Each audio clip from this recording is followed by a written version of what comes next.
Surprise weekend video. I just wanted to come up here and discuss a few things about WrestleMania 30, Daniel Bryan, Triple H in the Hall of Fame. As far as the Daniel Bryan and Triple H and WrestleMania main event situation goes, nothing really new to report there. I think they kept Daniel Bryan off of SmackDown. All we got was a Triple H promo on WrestleMania 30 and Daniel Bryan. And I guess we should let the speculation begin. You know, there's a lot of different sides of this argument here. You know, the predictability level of WrestleMania has gone way up, but it's good predictability. Like I mentioned before, this is what we've all wanted. And I'm really hoping there's still a way that we can get some really good drama. I think either way, even if Daniel Bryan goes in and beats Triple H, gets into the main event, and beats the two guys and has his big moment, that would be nice enough. But I almost think that might be WWE giving in too easily. And if you look at the way the situation is set up, you know, Daniel Bryan has got an uphill battle. You know, I mean, he was on Raw with an Occupy Raw movement. You know, they hijacked Raw and basically had the authority by the balls and could have gotten them to agree to anything.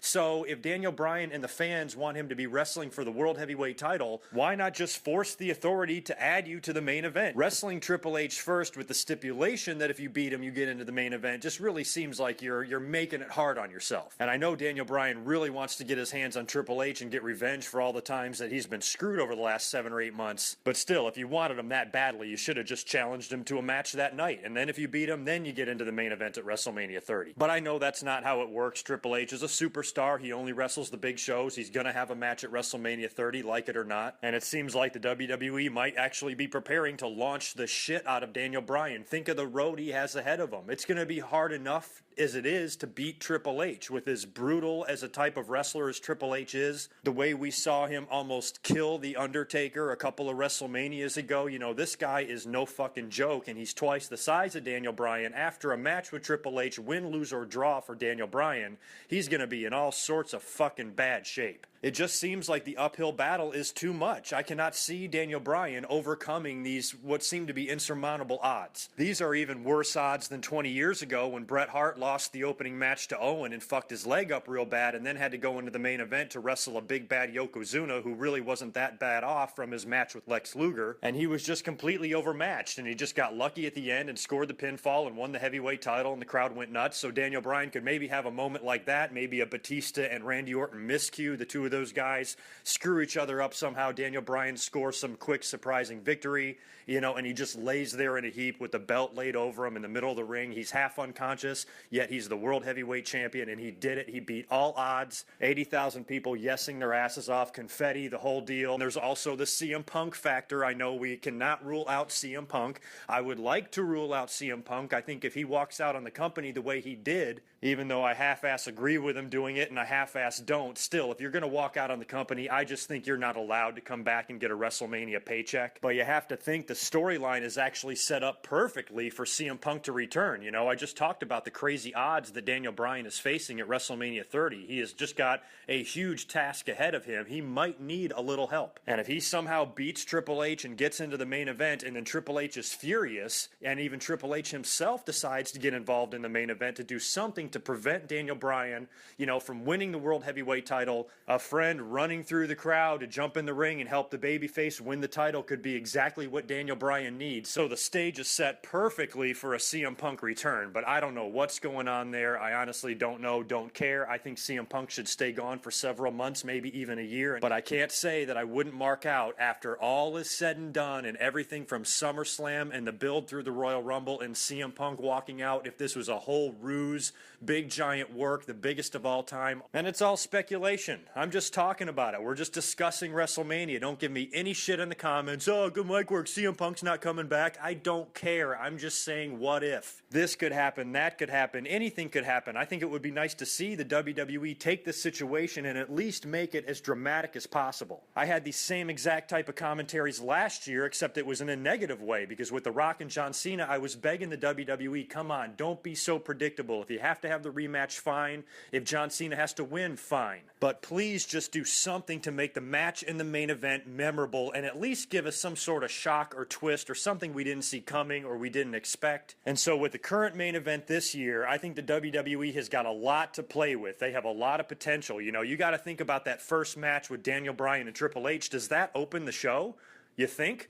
I don't know if Triple H, it might not even be in his contract. He's not allowed to work opening matches. I don't know. But you have to wonder where that match will be placed on the card and what they do with it. You know, Triple H isn't just going to lay down flat for Daniel Bryan and walk back to the locker room. You have to think that even if Daniel Bryan scores a quick 3 count on Triple H or upsets him or something, Triple H could very well brutally attack and beat down Daniel Bryan after the match. I see something like that happening. Maybe even the sledgehammer makes an appearance and Triple H just beats the crap out of Daniel Bryan after his loss, making it seemingly impossible for him to be able to compete in the main event for the title. But then at the end of the show, during the main event, against all odds, the little fucker makes his way out to the match. Maybe the match even starts. How about that?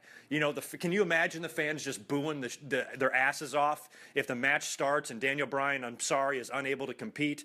It's going to be Batista versus Randy Orton. The crowd is going nuts. The match actually starts. A few minutes go by, and then Daniel Bryan just starts like hobbling, crawling his way out to the ring. Maybe he climbs in the ring a mess. He's just laying there wide open. Batista and Randy Orton can do anything that they want to him. Maybe Triple H even runs out there pissed off because he's amazed that Daniel Bryan actually went out to the ring, and somehow there's a miscue between the 3 of them. They fuck up, and it allows Daniel Bryan to get a roll-up or some sort of crazy pin, just leaving the 3 of them, the 3 Evolution members, just staring there dumbfounded, which sets up all of your future plans and future rematches, and at the same time gives Daniel Bryan that big WrestleMania moment, and at the same time makes it a little bit believable that Daniel Bryan, you know, a fate was on his side, luck was on his side. So I think one of those 2 scenarios, either that one or the CM Punk one, I think would be the most entertaining to see happen, you know, in the main event. Or is the WWE just fucking with us? You know, I've had a lot of people not ruling out the fact that Triple H beats Daniel Bryan. I'm telling you, I can't see that happening. The only way I can see that happening is if this has something to do with the WWE's false finish or swerve or something like that. Maybe Triple H does beat Daniel Bryan, he cheated, he used the sledgehammer, something like that, he got the victory, and someone later on in the night, like Vince McMahon, maybe even Hulk Hogan,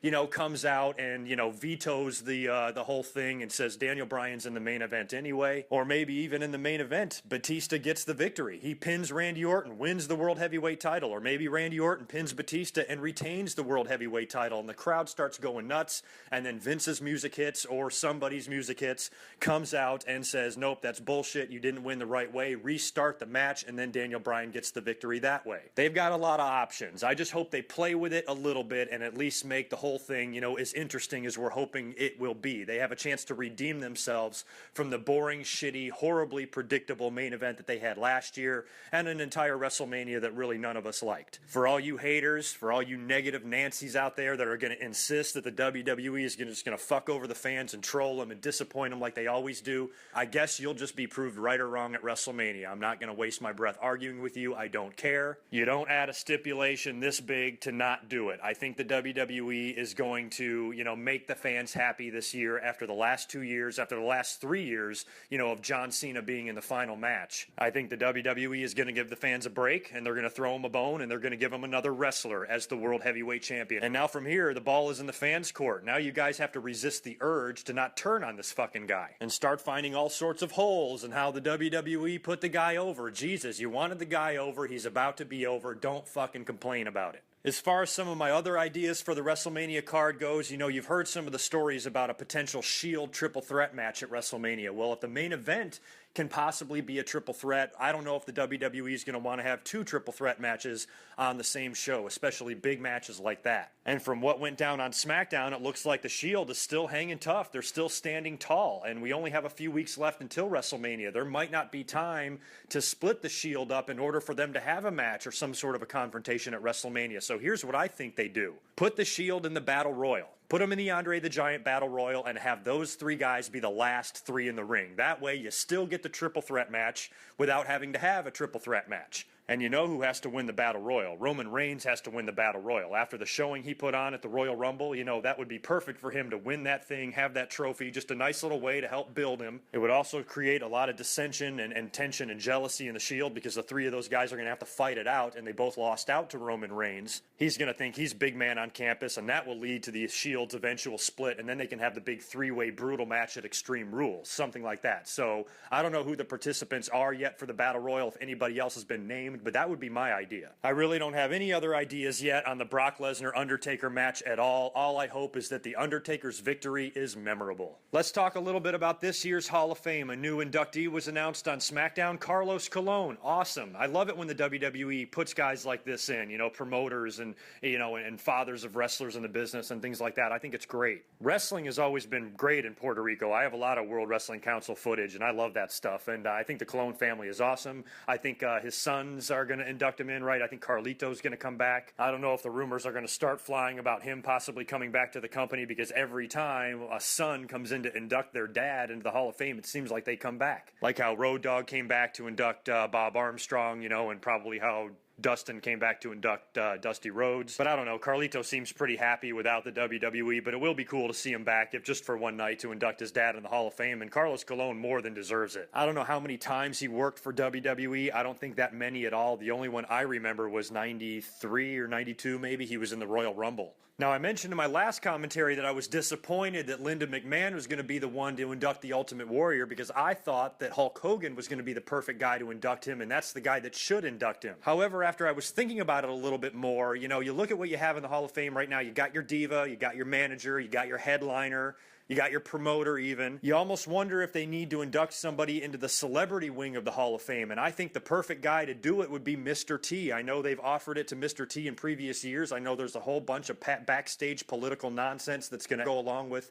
Mr. T getting into the Hall of Fame, but everybody else has worked their shit out with WWE. So I'm thinking maybe one of the last inductees to come into the Hall of Fame will be Mr. T, inducted into the celebrity wing of the Hall of Fame on the 30th anniversary of the show that he main evented in, WrestleMania 1. I think would be perfect, and Hulk Hogan would be the perfect guy to induct him, because you think Hulk Hogan's back, he's got to be at the Hall of Fame. He's got to do something. He's got to induct someone. And also, don't forget, there's also the possibility of the entire WrestleMania 1 main event match itself going into the Hall of Fame, and I think that would be really cool. You know who else I want to hear about? Scott Hall. Jake Roberts is already going in. DDP is going to be there to induct him. Why not bring the whole house along? And Scott Hall has made just as many strides as Jake the Snake Roberts has, the way he's cleaned up his life and made a complete turnaround.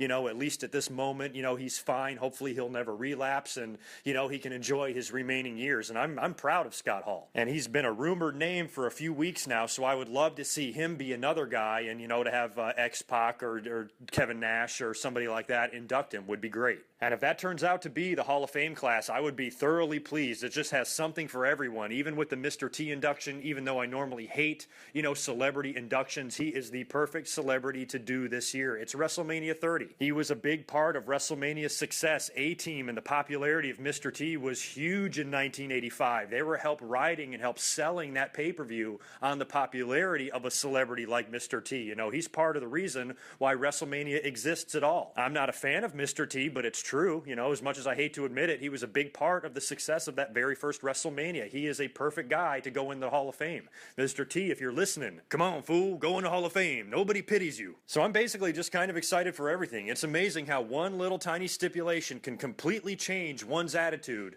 towards a pay-per-view. So let me know what you think, any ideas or opinions you have about WrestleMania 30. I will probably be able to be back up here on Tuesday after Raw, and we'll discuss all the latest. Until then, peace.